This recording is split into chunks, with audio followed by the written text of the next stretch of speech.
Welcome back to another story on Infidelity Tales Lab.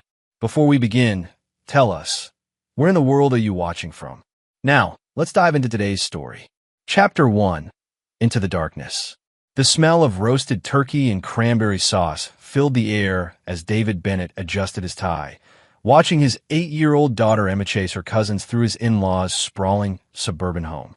20 years in the military had taught him to read situations, to sense when something was off. Tonight, that instinct was screaming. His wife Jennifer had been acting strange for weeks. Hushed phone calls, sudden trips to the grocery store that lasted hours, and an unusual insistence that they attend this particular Thanksgiving dinner at her parents' house in Connecticut. David had served 3 tours in Afghanistan as a special forces operative before transitioning to civilian life as a security consultant. He'd learned to trust his gut, and right now, it was telling him something was very wrong. "David, honey, can you help me in the kitchen?" Jennifer's voice carried an edge he'd never heard before. Her usual confident demeanor seemed fractured, replaced by nervous energy that made her hands shake as she served the green bean casserole. As he approached, Jennifer suddenly grabbed both him and Emma, pulling them toward the pantry with unexpected urgency. The small space smelled of cinnamon and stored preserves, darkness enveloping them as she shut the door. "Daddy, it's dark," Emma whimpered, pressing against his leg. "What's going on?" David started to ask his wife, his voice low but demanding. "Chill. Be quiet," she hissed, her breath hot against his ear. David's training kicked in immediately. He could hear footsteps approaching from the hallway, measured, deliberate steps that belonged to someone trying to move quietly but failing. 2 sets of feet, maybe 3. His hand instinctively moved to where his sidearm would normally rest, finding only empty space under his jacket. Through the thin pantry door, he heard voices.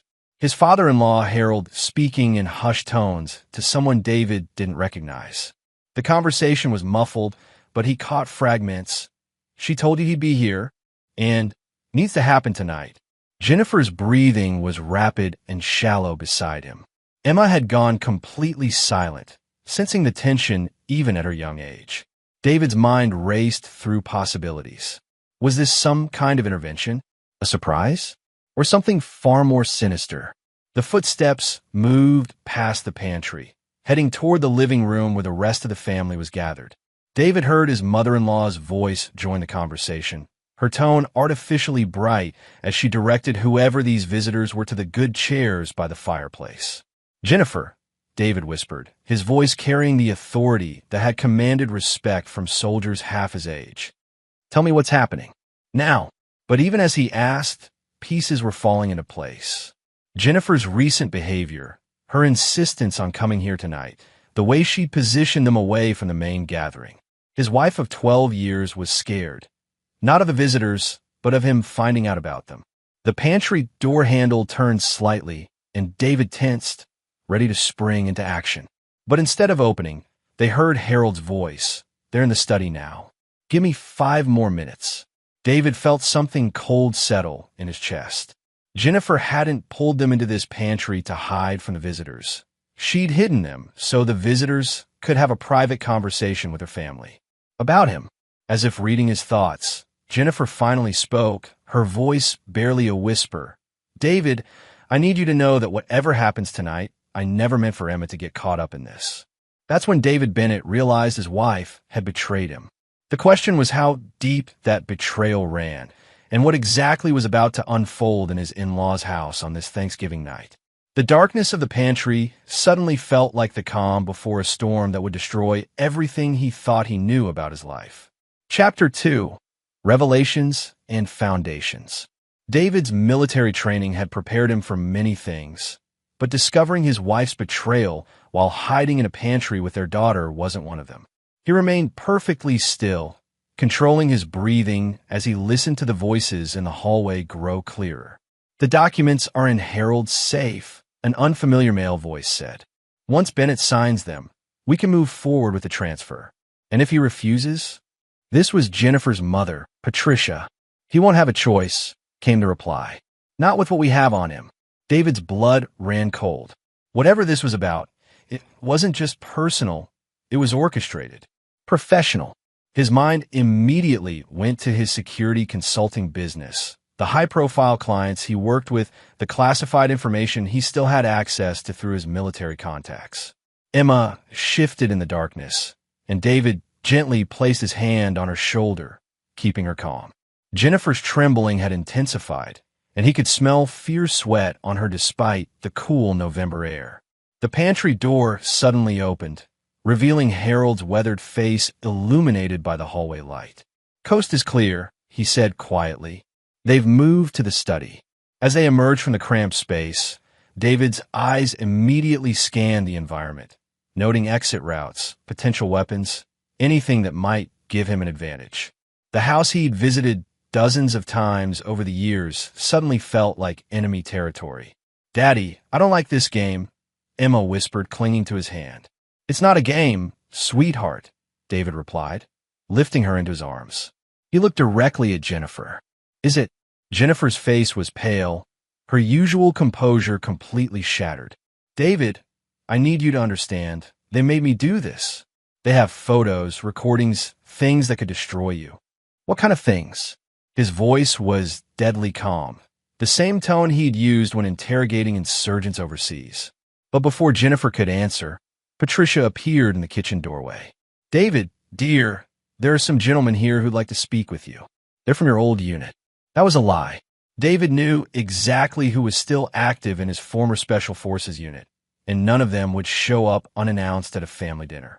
This was something else entirely. "Emma, go find your cousins," David said, setting his daughter down. "Stay with them until I come get you." As Emma reluctantly wandered toward the living room, David turned his full attention to the three adults surrounding him. Harold, Patricia, and Jennifer, three people he'd trusted implicitly for over a decade. "How long?" he asked Jennifer directly. "How long what? How long have you been working with them?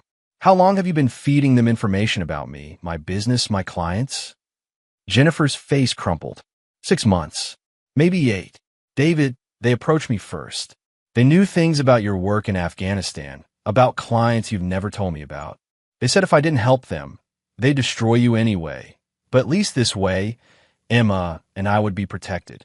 "Protected from what?" "From the people who want you dead." The words hung in the air like a physical presence.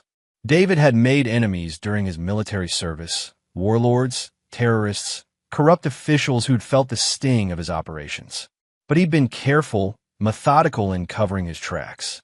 His transition to civilian life had been clean, or so he'd thought. "Who are they?" David demanded. Harold stepped forward, his face grave. "Son, there are things about your military service that Jennifer never knew. Operations that were classified beyond your typical black ops. The people in the study, they're offering a way out." "A way out of what?" "Prison," Patricia said bluntly. "Or worse." David's mind raced. He'd been careful, legal in all his post-military activities. His security consulting firm handled corporate espionage prevention, not international incidents. "Unless." "Kabul, 2019, Jennifer said quietly. "Operation Silent Thunder. They know what really happened there." David went completely still. Operation Silent Thunder had been a joint CIA Special Forces mission to eliminate a high-value target who'd been coordinating attacks on NATO forces. The mission had gone perfectly, too perfectly. The target had been eliminated along with his entire compound, including several individuals who'd officially never been there. "That operation was sanctioned," David said carefully. "The original operation was," Harold replied. "But what you did afterward wasn't. The gold, David. The $20 million in gold bars that disappeared from that compound." David felt the world shift beneath his feet. He'd taken that gold, yes, but not for personal gain. It had funded 3 separate rescue operations for captured American soldiers, operations that the Pentagon had refused to authorize. He'd saved lives with that money, but officially, those rescue missions had never happened either. "So this is blackmail," David concluded. "This is survival," Jennifer said, tears streaming down her face. "For all of us." But David Bennett wasn't the type of man who responded well to threats. As he looked at the 3 people who'd orchestrated his betrayal, something cold and calculating settled in his mind. They thought they knew him, thought they could manipulate him like some ordinary civilian. They were about to learn how wrong they were. Chapter 3. The Lion's Gambit. David followed Harold down the hallway toward the study, his mind working through scenarios with tactical precision. 20 years of military training didn't simply disappear because someone threatened him with blackmail. If anything, it made him more dangerous.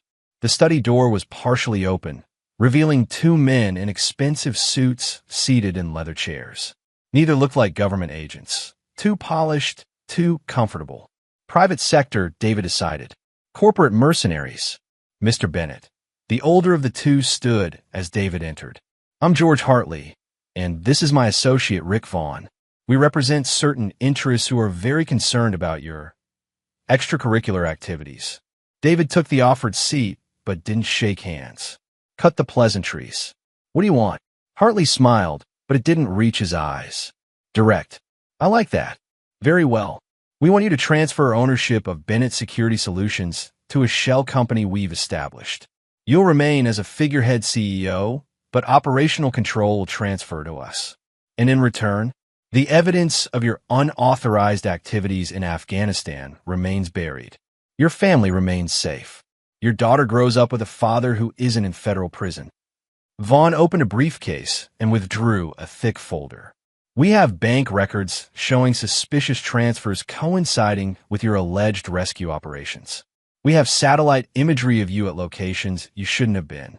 We have testimony from surviving members of your unit. David's expression didn't change as he reviewed the documents. They were thorough, professional, and largely accurate. But they made one crucial mistake. They assumed he cared more about avoiding consequences than he did about being manipulated. This is impressive work, David acknowledged. Professional-grade intelligence gathering, which tells me you're not just after my company. You need my client list, my access codes, my reputation in the security industry. Your perceptive abilities are exactly why we need you alive and cooperative, Hartley said. Who's paying for this operation? It's too expensive and too sophisticated for a simple corporate takeover. Vaughn and Hartley exchanged glances.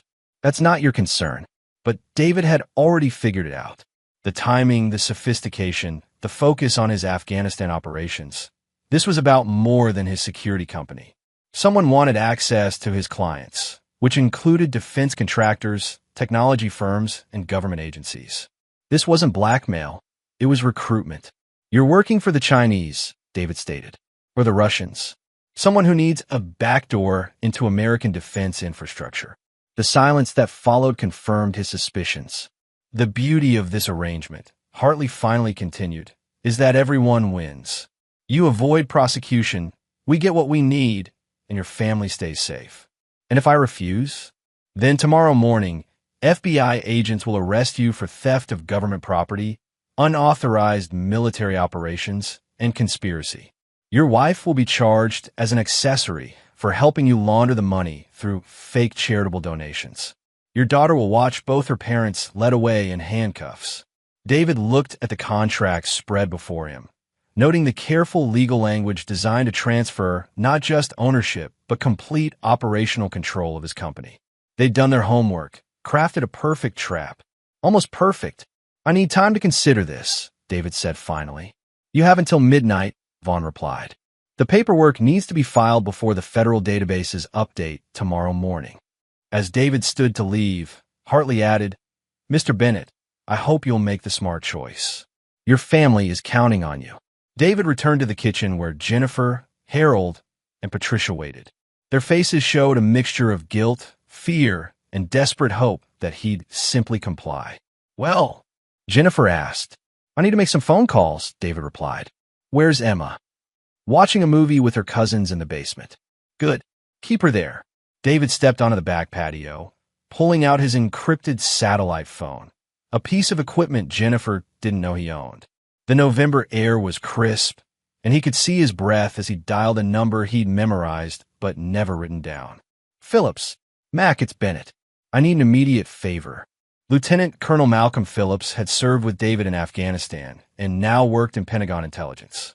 More importantly, he was one of the 3 people who knew the complete truth about Operation Silent Thunder and the subsequent rescue missions. Jesus, David, do you know what time it is? It's Thanksgiving. Someone's trying to blackmail me over Silent Thunder. They have details they shouldn't have. The line went quiet for a long moment. How detailed? Satellite imagery, bank records, unit testimony. Either we have a leak, or someone's been planning this for a very long time. Where are you? Connecticut.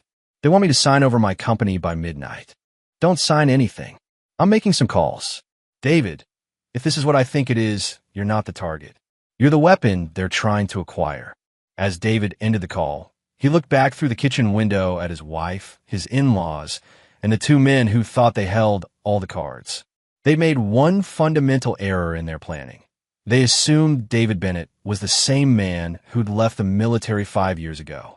But 5 years of running a security company, of staying connected to intelligence networks, of carefully building relationships with people who could move mountains when necessary, had made him something far more dangerous than a retired soldier.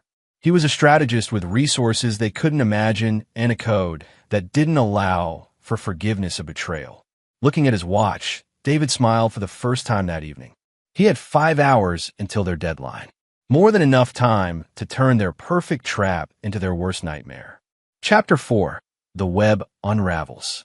David re-entered the house through the front door, his satellite phone already working to coordinate what would become the most personal operation of his life.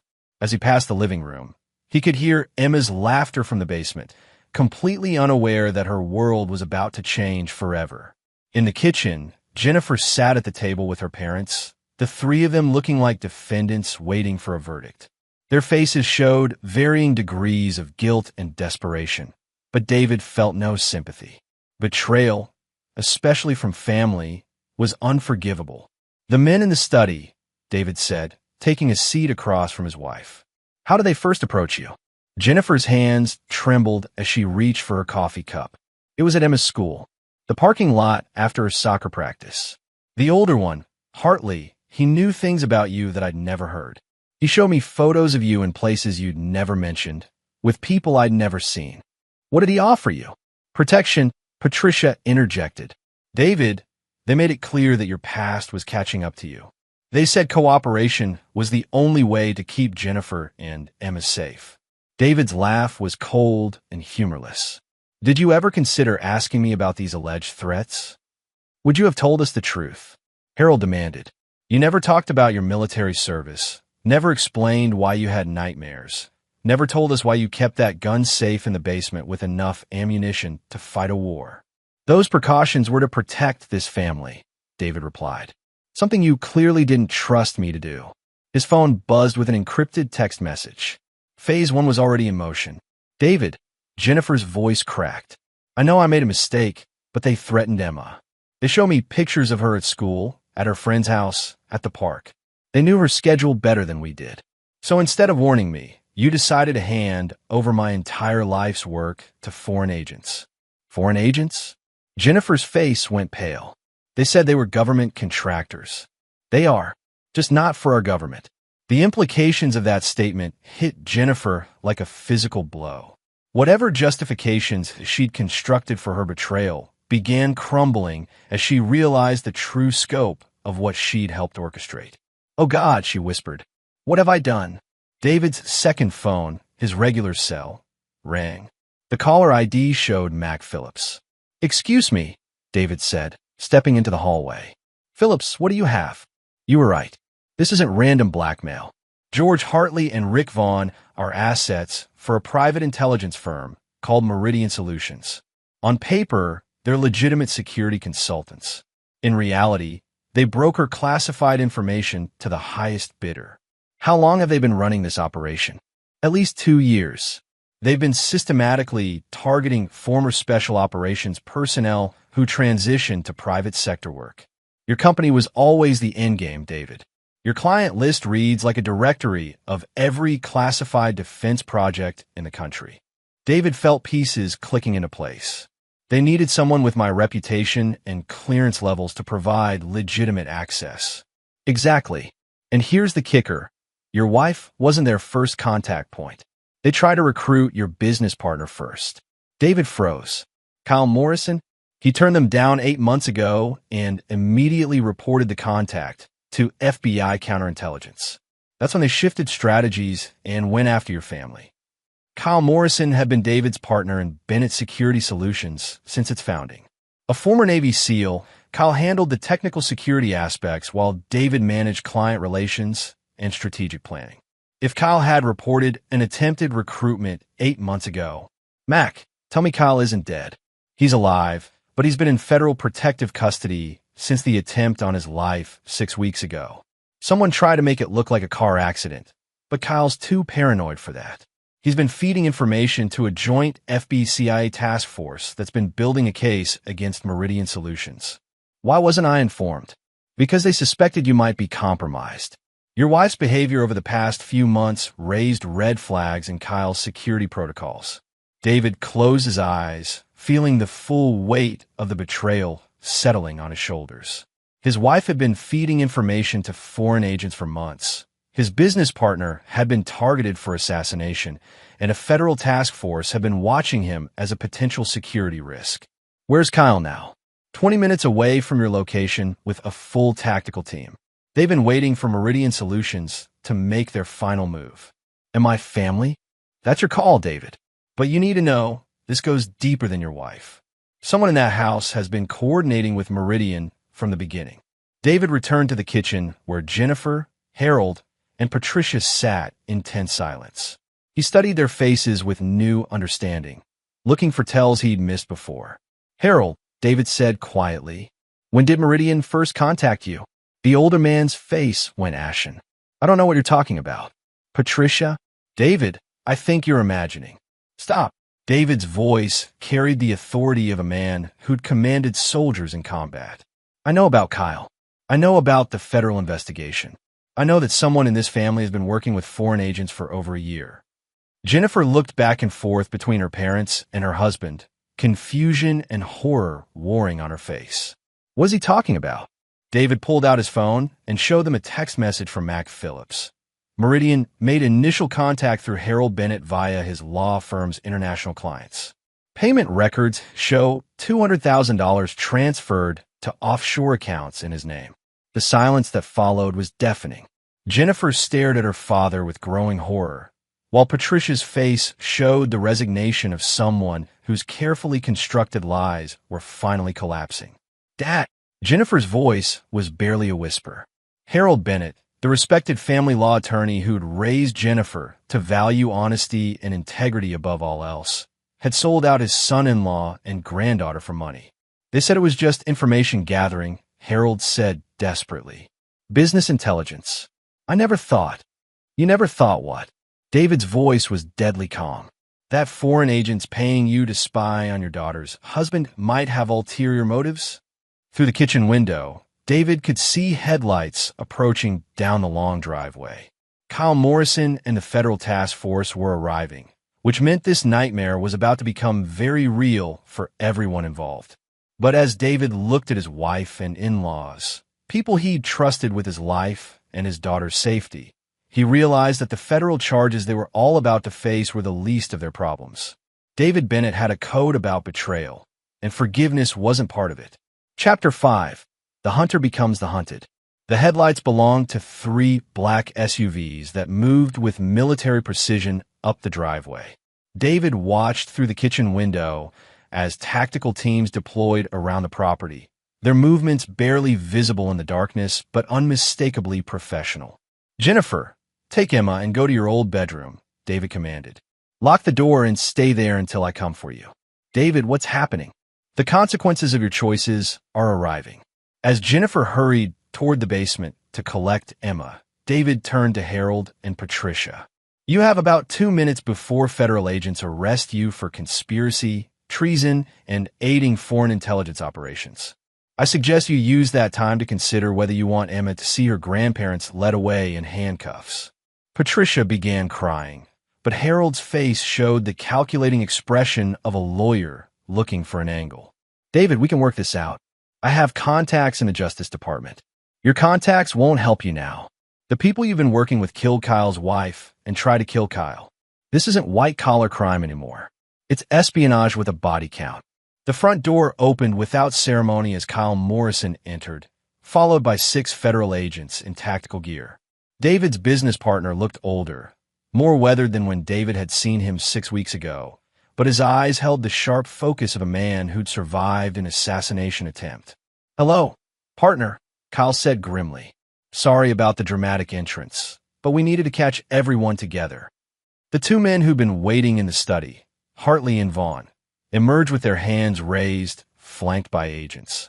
Their earlier confidence had evaporated, replaced by the resigned expressions of professionals who'd been outmaneuvered. Mr. Bennett, Agent Sarah Collins, the task force leader, addressed David directly.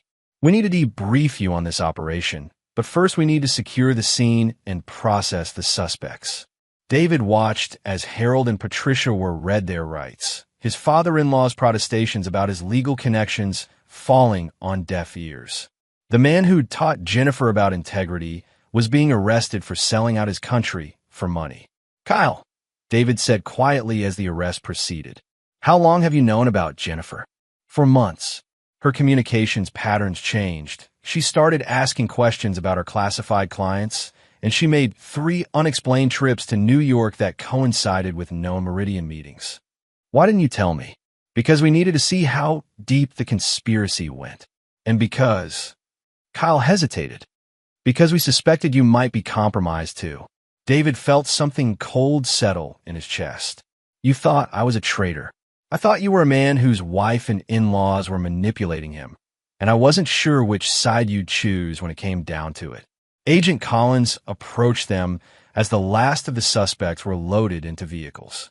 "Mr. Bennett, we need you to come with us for debriefing. This operation isn't over yet." "What do you mean?" "Meridian Solutions was planning to use your company as an entry point for a much larger operation. They've been systematically compromising defense contractors across the country. Your company was supposed to be the keystone that gave them access to everything else." David looked toward the house where Jennifer and Emma waited, then back at Kyle. "My family. Jennifer will be charged as an accessory, but given her cooperation tonight and the coercion involved, she'll likely face minimal prison time. The in-laws are looking at 20 to life for treason. And Emma, that's up to you, David. You're not being charged with anything. In fact, given what we've learned about your unauthorized rescue operations in Afghanistan, there's talk of a congressional commendation rather than prosecution." David absorbed this information with the same tactical calm he'd maintained all evening. His wife would go to prison. His in-laws would likely die behind bars. His daughter would grow up knowing her mother was a convicted traitor. But as he looked at Kyle, the man who'd risked everything to protect both David and national security, David realized that some betrayals cut deeper than others. "Kyle, you've been investigating me for 4 months. You've had surveillance on my family, monitored our communications, and built a federal case without telling me. You suspected I might choose my wife over my country." Kyle's expression remained neutral. "That's right. And you were willing to let me walk into this trap tonight without warning me, just to see what I'd do. If you'd chosen to cooperate with Meridian, we would have arrested you too." David nodded slowly, understanding the full scope of what had transpired. Everyone he'd trusted, his wife, his in-laws, his business partner, had been operating with their own agendas. The only difference was that Kyle's agenda aligned with national security rather than personal gain. But betrayal was still betrayal, regardless of motivation. "Agent Collins," David said, "I'll need a few minutes with my daughter before we leave." "Of course. Take the time you need." As David walked toward the house, Kyle called after him. "David, what happens now? With the company, I mean." David paused without turning around. "You'll find out tomorrow morning when the paperwork is filed." The tone in David's voice made Kyle's blood run cold. After 20 years of partnership, he knew that tone meant David Bennett had reached a decision that couldn't be appealed or negotiated. Kyle Morrison had chosen to investigate his partner rather than trust him. It had been the right choice for national security, but it had been the wrong choice for their friendship. And David Bennett never forgave betrayal from anyone, even when that betrayal came from the right motives. Chapter 6, A Father's Choice. David found Jennifer and Emma in Jennifer's childhood bedroom, sitting together on the twin bed, surrounded by faded posters and high school memories. Emma was curled against her mother's side, sensing the tension even if she didn't understand its source. "Daddy!" Emma looked up with relief as he entered. "Mommy said there were bad men here, but they're gone now, right?" David knelt beside the bed, meeting his daughter's eyes. At 8 years old, Emma had his dark hair and Jennifer's green eyes, with an intelligence that made her seem older than her years. She deserved the truth, even if it was a version she could understand. "Emma, sweetheart, some people made very bad choices tonight. Choices that are going to change our family." "What kind of changes?" David glanced at Jennifer, who was silently crying. "Mommy is going to have to go away for a while.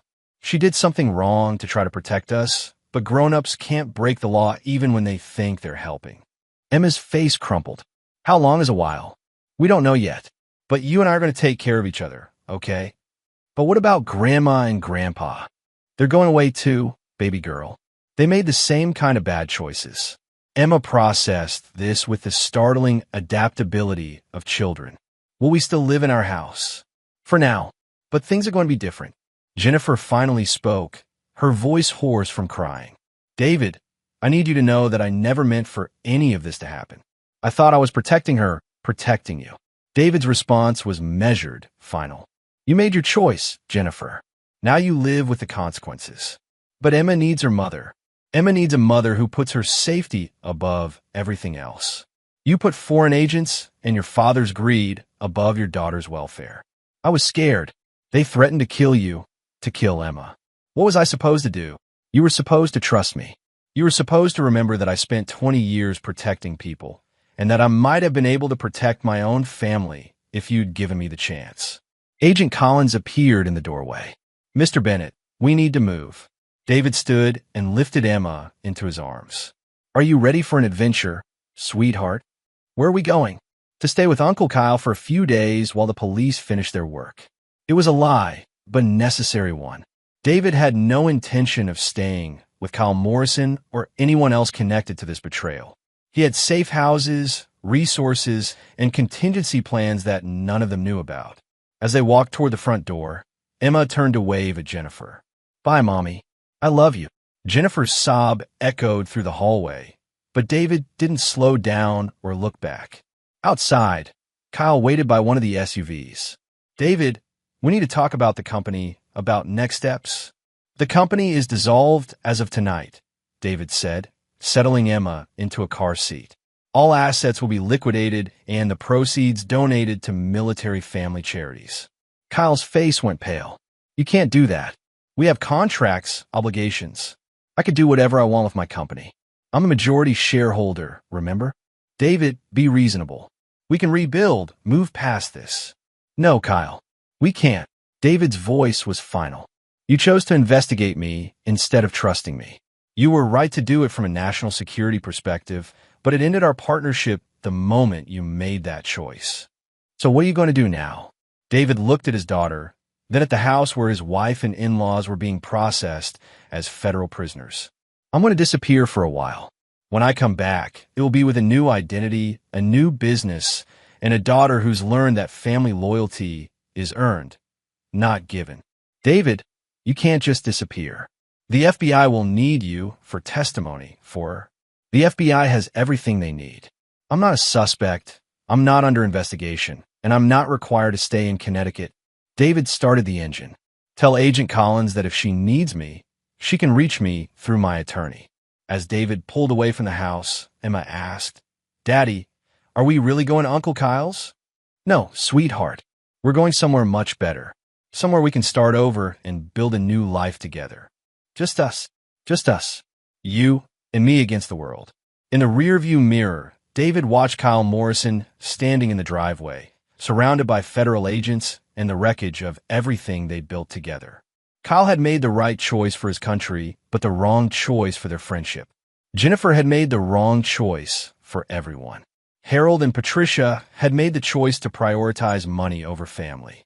All of them would live with the consequences of those choices while David Bennett and his daughter disappeared into a network of safe houses and new identities that would keep them secure until David decided how to extract his final revenge. Because David Bennett never forgave betrayal, and he'd just been betrayed by every adult he'd trusted with his daughter's safety. The game was far from over. Chapter 7. Ghost Protocol. 6 months after the Thanksgiving betrayal, David Bennett no longer existed in any official capacity.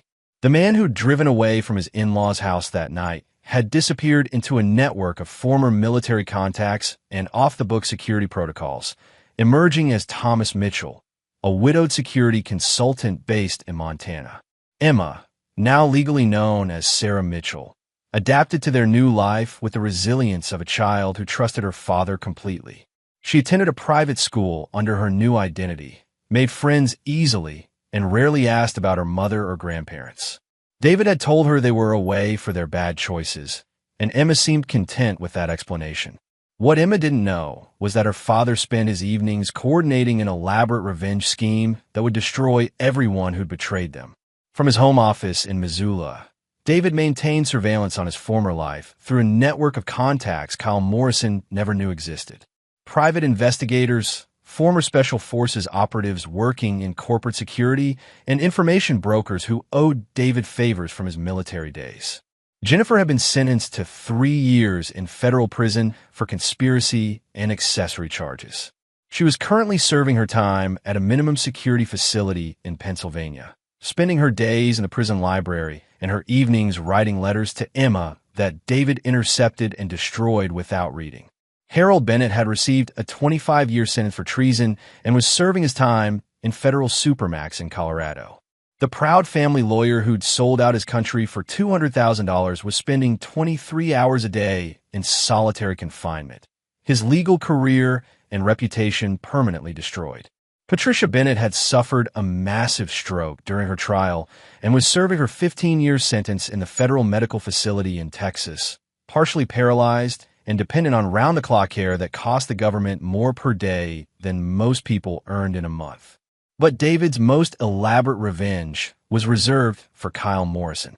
Kyle had rebuilt Bennett's security solutions under a new name, Morrison Strategic Solutions, using the client contacts and security protocols he developed during their partnership. What Kyle didn't know was that every major contract he'd secured in the past 6 months had been influenced by David's invisible hand. Apex Defense Systems, Morrison's largest client, was owned by a shell company that traced back to David's hidden assets. Meridian Technologies, Kyle's second biggest account, was a legitimate security firm run by David's former Special Forces colleagues. Northern Security Consortium, Kyle's newest and most prestigious client, was David himself operating under multiple layers of corporate protection. Kyle Morrison was working for the man he'd betrayed, generating profits that funded David's new life and Emma's education, all while believing he'd successfully moved past the Thanksgiving disaster. But the surveillance was just preparation. The real revenge was about to begin. David's secure phone rang as he reviewed the evening's intelligence reports. The caller ID showed a number he'd been expecting. Mitchell, it's Phillips. Everything's in place. Morrison just signed the final contracts. Mac Phillips had been instrumental in establishing David's new identity and his shadow ownership of Kyle's major clients. As a Pentagon intelligence officer, Mac had access to resources that made David's disappearance completely bulletproof. How long before he realizes what's happened? 3 hours. The contract terms kick in at midnight tonight. He'll lose everything simultaneously: his client base, his office lease, his security clearances, and his bank accounts. David smiled grimly. Kyle Morrison would wake up tomorrow morning to discover that his entire business empire belonged to a network of shell companies controlled by the partner he'd investigated and betrayed. And the other component? Jennifer's parole hearing is next week. The paperwork you requested has been filed. David had used his connections in the federal system to ensure that Jennifer's parole application would be denied on the grounds that her daughter's current location was unknown. The system couldn't release her to a family situation they couldn't verify, especially given the national security implications of her case. What the parole board didn't know was that David could end Jennifer's imprisonment any time he chose by revealing Emma's location.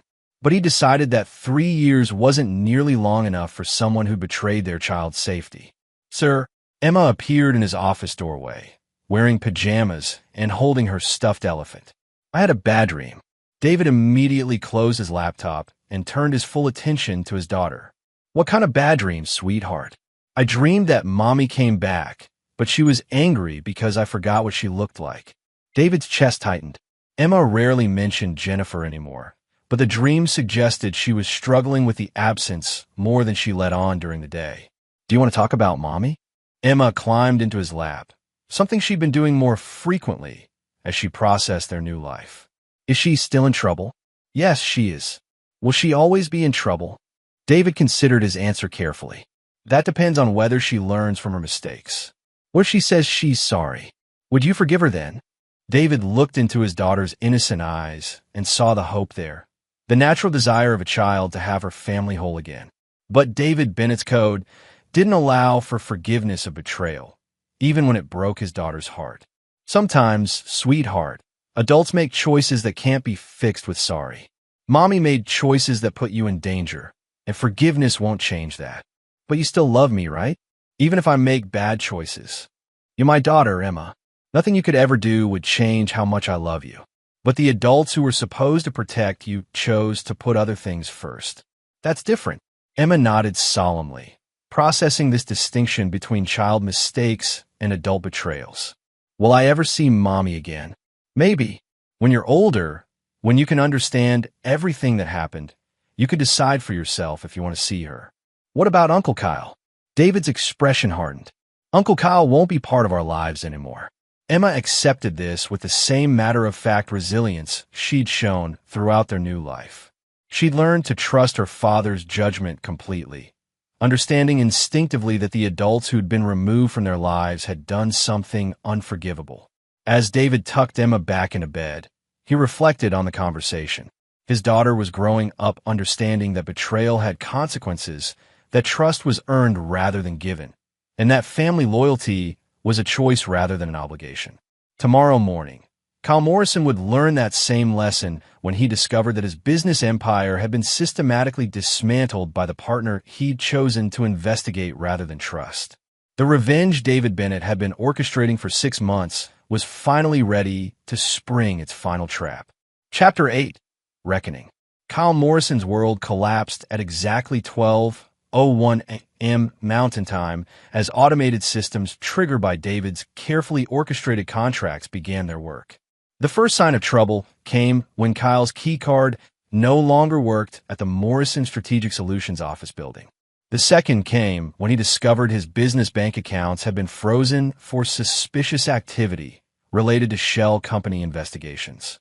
The third came when he called his largest client, Apex Defense Systems, only to be informed that their contract had been terminated due to a change in operational requirements. By sunrise, Kyle Morrison's empire had been reduced to a cell phone that would stop working when the bill came due next week, and a personal bank account that contained exactly enough money to cover 1 month's rent on his apartment. Kyle understood immediately what had happened. Only one person had the resources, the connections, and the tactical brilliance to orchestrate such a complete and simultaneous destruction of everything Kyle had built. David Bennett was alive, active, and very, very angry. Kyle's hands shook as he dialed the number he'd memorized but never expected to use. The phone rang 3 times before a familiar voice answered. Hello, Kyle. David. I know it's you. I know what you've done. Do you? Tell me what you think you know. Kyle looked around his empty office, noting the security cameras that had probably been feeding information to David for months. You own all my clients. The contracts I signed gave you operational control of everything I built. You've been watching me, manipulating me, and now you've taken everything. Very good. Your analytical skills haven't deteriorated. Why now? Why wait 6 months? Because I wanted you to understand what you'd built, how successful you'd become, how bright your future looked. I wanted you to feel secure and confident before I took it all away. Kyle closed his eyes, recognizing the tactical psychology he'd seen David use on enemies overseas. You wanted me to experience the betrayal the way you did. Exactly. You chose to investigate me instead of trusting me. You suspected I might choose my wife over my country. You were willing to let me walk into that trap without warning me, just to see what I'd do. I made the right choice for national security. You made the right choice for the mission, David corrected. But you made the wrong choice for our partnership. And now you're learning what it feels like when someone you trust uses your own success against you. Kyle felt the weight of David's words settling on his shoulders. For 6 months, he'd been working for the man he'd betrayed, generating profits that funded David's new life, all while believing he'd successfully moved past their destroyed partnership. What happens now? Now you start over with nothing, just like I did.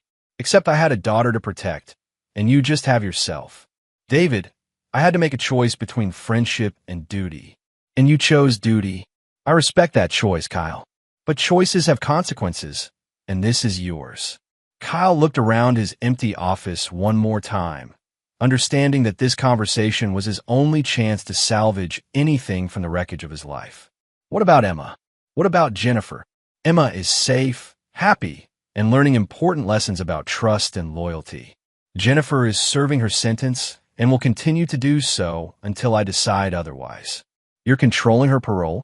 I'm ensuring that my daughter doesn't have to see her mother until she's old enough to understand why that woman betrayed her family.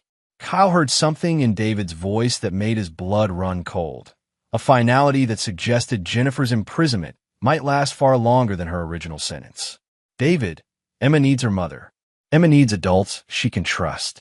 Jennifer forfeited her right to be that person when she chose to work with foreign agents. And me? Did I forfeit my right to be her uncle when I chose to protect national security? The silence that followed stretched for nearly a minute before David answered. You forfeited your right to be anything to my family when you decided to investigate me instead of trusting me. The fact that you were right to do it doesn't change the betrayal. Kyle understood that this was David's final word on their destroyed friendship. There would be no forgiveness, no second chances, no opportunity to rebuild what they'd once had. So this is revenge. This is justice. You wanted to see what I'd do when forced to choose between family and duty. Now you know. I chose duty, and I chose my daughter.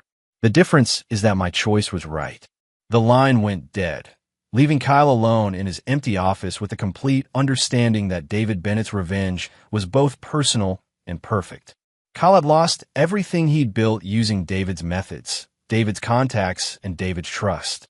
More importantly, Kyle now understood that David's disappearance hadn't been an escape. It had been a strategic withdrawal while he prepared to destroy everyone who'd betrayed him. Jennifer would serve additional years in prison. Harold and Patricia would die behind bars.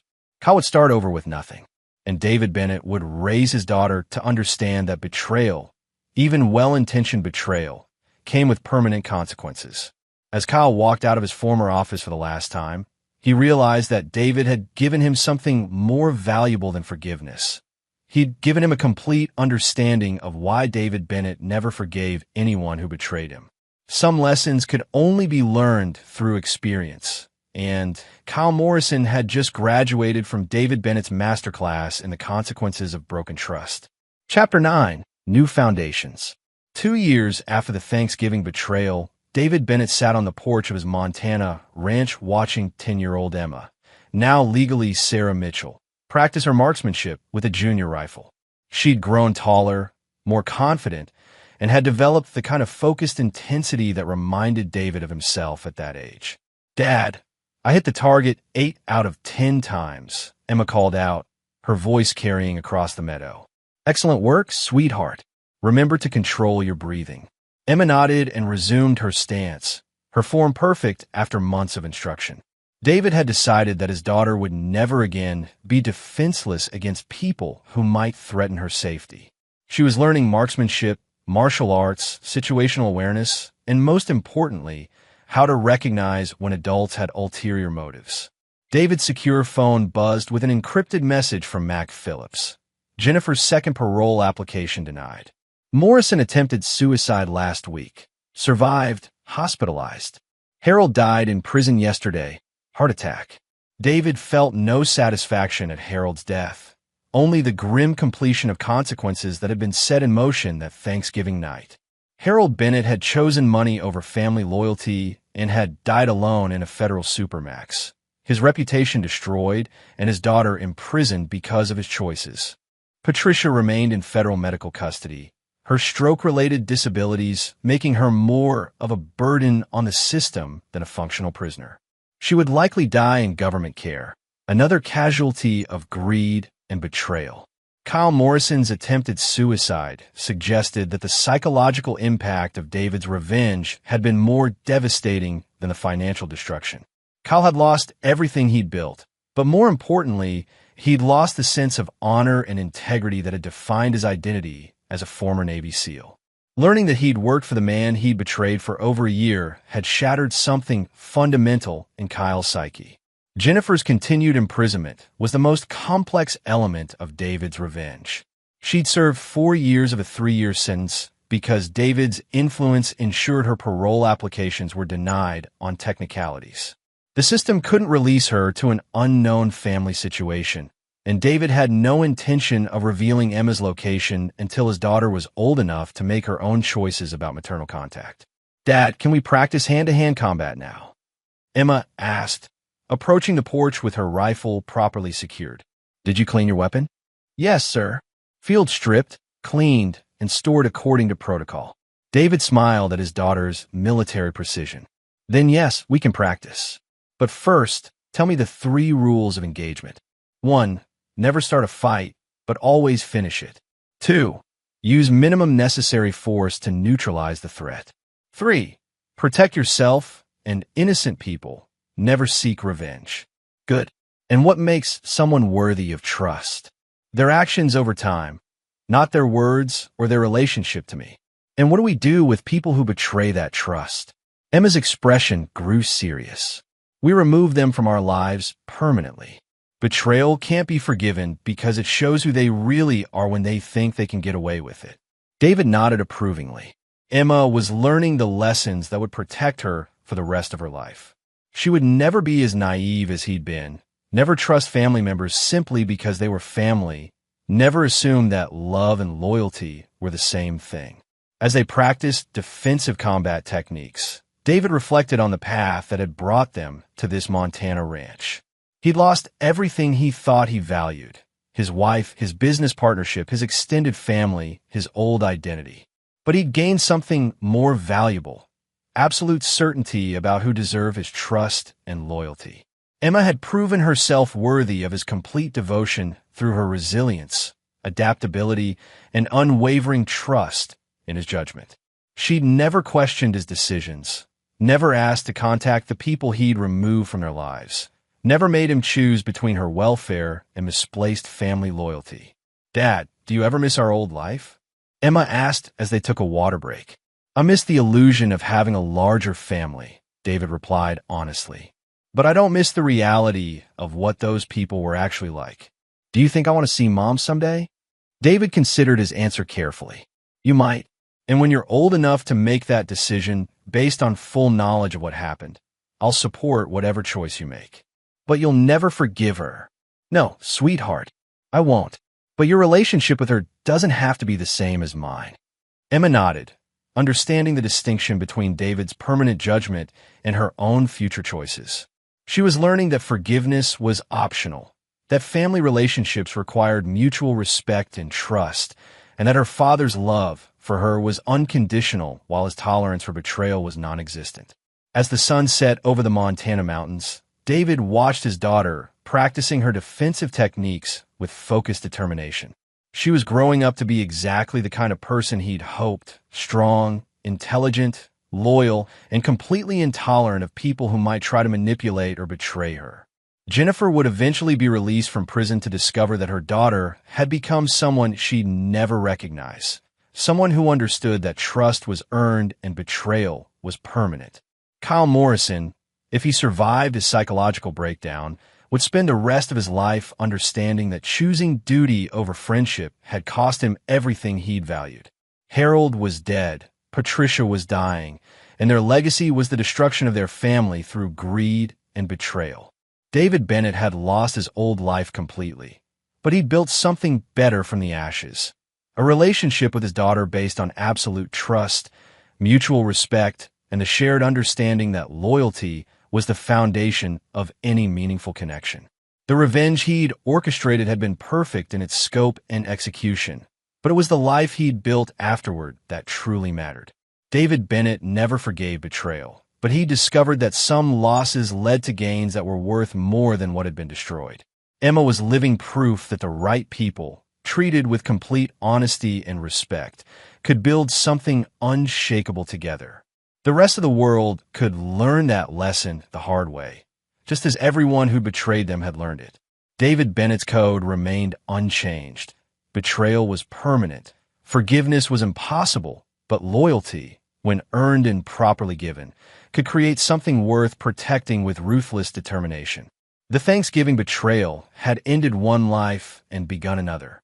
The second life was infinitely better than the first. And there you have it. Another story comes to an end. What did you think? I'd love to hear your thoughts in the comments below. If you enjoy this story, consider joining our community by subscribing. It means the world to us. For more stories like this one, check out the recommended videos on screen. And I'll see you there.